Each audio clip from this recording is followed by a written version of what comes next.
नमस्कार सभी को। स्वागत है कक्षा 11 की इतिहास की ऑनलाइन क्लास में आप सबका। इतिहास में आज हम जो हमारा दूसरा पाठ पढ़ रहे हैं, लेखन कला और शहरी जीवन का जो अध्ययन बिंदु है वो हम मेसोपोटामिया के शहरी जीवन के बारे में जो है इस पॉइंट के अंदर समझेंगे कि मेसोपोटामिया के निवासियों का जीवन कैसा था। ऊपर के विवरण से पता चलता है कि नगरों की सामाजिक व्यवस्था में एक उच्च या संभ्रांत वर्ग का प्रादुर्भाव हो चुका था। उच्च या संभ्रांत वर्ग यानी कहने का तात्पर्य है ये धनी वर्ग हुआ करता था। इस बात की पुष्टि इस तथ्य आगे धन दौलत का ज़्यादातर हिस्सा समाज के एक छोटे से वर्ग में केंद्रित था। यानी धन दौलत यानी बहुत कम लोग हैं वो संभ्रांत हुआ करते थे या जिनके पास धन अधिक होता था। इस बात की पुष्टि इस तथ्य से होती है कि बहुमूल्य चीज़ें जिसमें आ रहा है आभूषण, सोने के पात्र, सफ़ेद सीपियाँ, लाजवर्द, जड़े हुए लकड़ी के वाद्य यंत्र, सोने की बना सजावटी खंजर आदि। यानी जो छोटा सा तबका था संभ्रांत वर्ग या उच्च वर्ग, उसके पास अधिक धन दौलत थी और उनके पास विभिन्न प्रकार की बहुमूल्य चीज़ें हुआ करती थी, जिसमें आभूषण हुआ करते थे, सोने चांदी के पात्र हुआ करते थे, विलासी पात्र और सफ़ेद सीपियाँ और इनके बंधनवार वगैरह या डिज़ाइनर जो भी हुआ करते थे। इसके अलावा लाजवट जड़े हुए लकड़ी के वाद्य यंत्र यानी खूबसूरत ऐसे पात्र भी हुआ करते थे और सोने के सजावटी खंजर यानी जो सम्रांत वर्ग के लोग हैं, खंजर यानी तलवारें, तो सुंदर तलवारों का उपयोग है जो कि सोने के मूठ वाली या इस तरह की जो तलवारों का उपयोग भी वो लोग करते थे। विशाल मात्रा में उर में राजाओं और रानियों की कुछ कब्रों या समाधियों में उनके साथ दफनाई गई मिली है। लेकिन आम आदमी की स्थिति क्या थी कि ये सारी जो चीज़ें हैं उस समय मेसोपोटामिया के अंदर सम्भ्रांत वर्ग के लिए बनाई जाती थी। और इसका जो उदाहरण है या एक तरह से इसका जो नमूना है वो वहाँ की खोज के दौरान जब खुदाई की गई पुरातत्वविदों द्वारा, तो राजा और रानियों की कब्रों के पास है ऐसी बहुत सारी बहुमूल्य चीज़ें हैं वो विद्वानों को प्राप्त हुई हैं। ये तो हमें समझ में आ जाता है कि सम्भ्रांत वर्ग की ये स्थिति थी या जो राजा या उसके उच्च अधिकारी थे उनकी स्थिति काफ़ी अच्छी थी। लेकिन आम आदमी की सिचुएशन क्या थी या आम आदमी की स्थिति क्या थी, उस स्थिति को हम समझने का प्रयास है वो करेंगे। आम आदमी यानी जन सामान्य कानूनी दस्तावेजों जिसमें विवाह, उत्तराधिकार आदि के मामलों से संबंधित है से पता चलता है कि मेसोपोटामिया के समाज में एकल परिवार, ठीक है, आपको यहाँ याद रखना है, एकल परिवार यानी न्यूक्लियर फैमिली को ही आदर्श माना जाता था। उस समय एकल परिवार का प्रचलन रहा होगा। हालांकि एक शादीशुदा बेटा, उसका परिवार अक्सर अपने माता पिता के साथ ही रहा करते थे। यानी एक फैमिली के अंदर माँ, पिता और पुत्र और उसकी जो है वाइफ, ये लोग उसमें आया करते थे। पिता परिवार का मुखिया हुआ करता था। हमें विवाह की प्रक्रिया या विधि के बारे में कुछ जानकारी मिली है। विवाह करने की इच्छा के बारे में घोषणा की जाती थी। अगर कोई किसी को पसंद करता था तो उसके बारे में या जो भी है विवाह की इच्छा रखता था तो उसके बारे में सार्वजनिक ये बात की जाती थी और वधू के माता पिता उसके विवाह के लिए अपनी सहमति देते थे। अगर किसी लड़की को पसंद आने पर उससे पूछा जाता था तो उसके बाद जब वो स्वीकृति देते थे तब उसका जो है संबंध है वो तय किया जाता था। उसके बाद वर पक्ष के लोग वधू को कुछ उपहार दिया करते थे। उपहार यानी एक तरह से कह सकते हैं भेंट वगैरह। अब हमारा प्रश्न इसमें ये था कि एकल परिवार क्या है। देखिए, एकल परिवार में एक पुरुष, उसकी पत्नी और बच्चे शामिल होते हैं, तो ये एकल परिवार है जिसे हम कहते हैं सिंगल फैमिली या न्यूक्लियर फैमिली। और दूसरा होता है जॉइंट फैमिली या हम कहते हैं संयुक्त परिवार, जिसमें बहुत सारे लोग हैं वो शामिल हुआ करते हैं। तो अब किस तरह से भेंट दी जाती थी, देखिए कि जब विवाह की रस्म पूरी हो जाती थी, यानी जब शादी हो जाती थी, विवाह की रस्म पूरी हो जाती थी, लड़की को पसंद कर लिया जाता था, स्वीकृति मिल जाती थी और जब विवाह होता था और विवाह की रस्म पूरी हो जाती थी तब दोनों पक्षों की ओर से उपहारों का आदान प्रदान किया जाता था। एक दूसरे को गिफ्ट दिए जाते थे और वे एक साथ बैठकर भोजन करते थे, फिर मंदिर में जाकर भेंट चढ़ाते थे। जब नववधू को उसकी सास लेने आती थी तब नववधू को उसके पिता द्वारा उसकी दाय का हिस्सा दे दिया जाता था। यहाँ पे एक शब्द आया दाय। दाय यानी उसके परिवार में जो उसका हिस्सा बनता है, उसके हिस्से की प्रॉपर्टी, उसके हिस्से का जो है पिता के घर से जो भी उसका हिस्सा बनता था वो हिस्सा है नववधु को, जिसे हम दहेज कहते हैं एक तरह से, तो उसे नववधु को दे दिया जाता था या पुत्री को दे दिया जाता था, जो कि वो ससुराल जब जाती थी।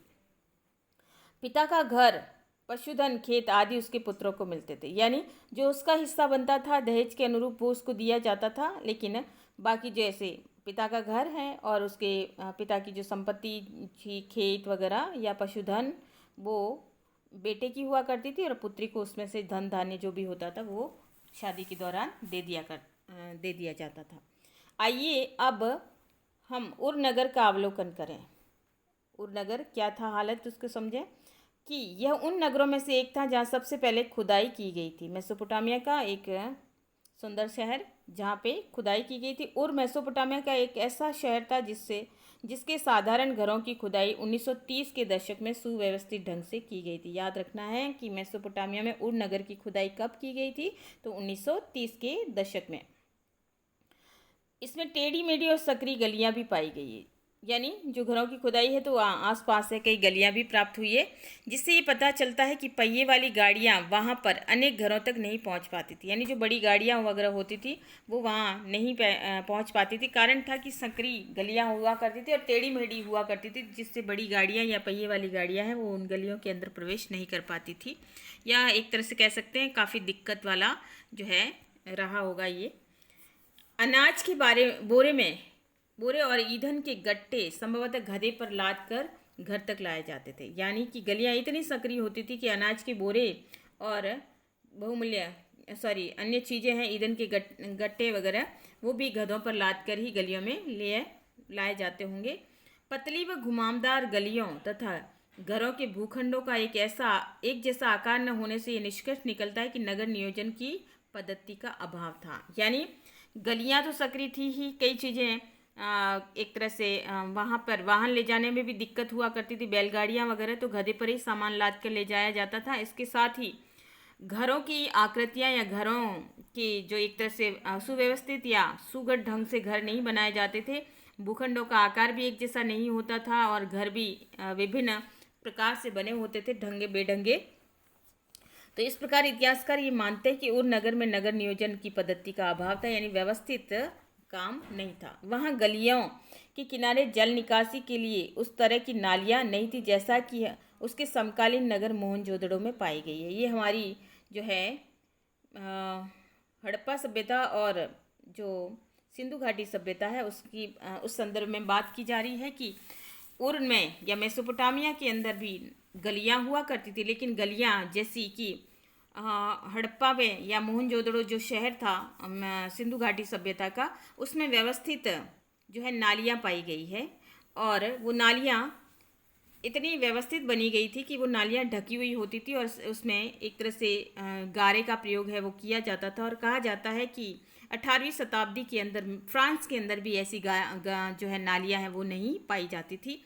तो ये मोहनजोदड़ो की विशेषता थी। लेकिन अगर हम मेसोपोटामिया के उर शहर को देखें, उर नगर को देखें, तो वहाँ इस प्रकार की सुव्यवस्थित नालियों का अभाव था, बल्कि जल निकासी की नालियाँ और मिट्टी की नलिकाएं उर नगर के घर के आंगन में पाई गई है। यानी घर के अंदर आंगन जो होता था उसमें छोटी छोटी नालियाँ भी बनाई गई थी, जिससे ये समझा जाता है कि घरों की छतों का ढलान भीतर की ओर हुआ करता था और वर्षा का पानी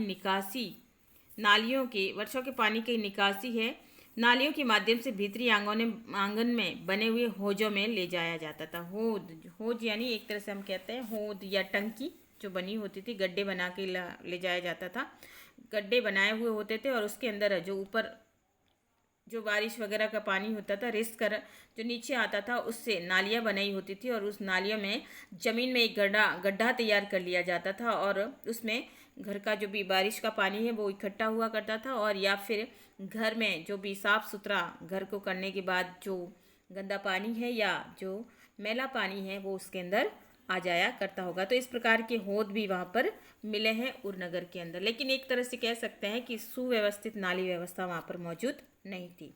शायद ये इसलिए किया गया था कि एक साथ तेज वर्षा आने पर घर के बाहर की कच्ची गलियाँ बुरी तरह कीचड़ से न भर जाए। तो घरों के अंदर छोटे छोटे हौदों का मिलना भी वहाँ पे पाया गया है, तो इस आधार पे ये कह सकते हैं कि जानबूझकर ऐसे हौद बनाए गए होंगे ताकि वर्षा जल वहाँ पर इकट्ठा किया जा सकता है। और साथ में अगर वर्षा जल इकट्ठा न करे तो जो है घर का जो मैला पानी है वो उन हौदों में इकट्ठा हो सकता था।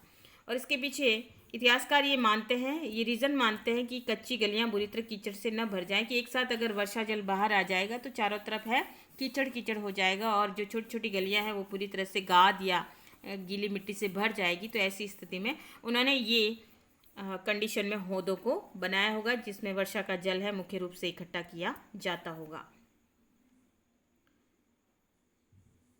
फिर भी ऐसा प्रतीत होता है कि लोग अपने घर का सारा कूड़ा कचरा बुहार कर गलियों में डाल देते थे। यानी एक तरह से कह सकते हैं यहाँ पे माइनस पॉइंट आ रहा है कि यहाँ के जो लोग थे बुहार कर, यानी सारा कचरा है वो ऐसे ही अव्यवस्थित ढंग से है वो डाल दिया करते होंगे, जहाँ वह आने जाने वाले लोगों के पैरों के नीचे आता जाता रहता था। यानी कचरा है ऐसे ही घर के अपने घरों की सफाई के बाद बाहर डाल दिया करते होंगे जिससे आने जाने वाले पैरों के नीचे आता रहता था।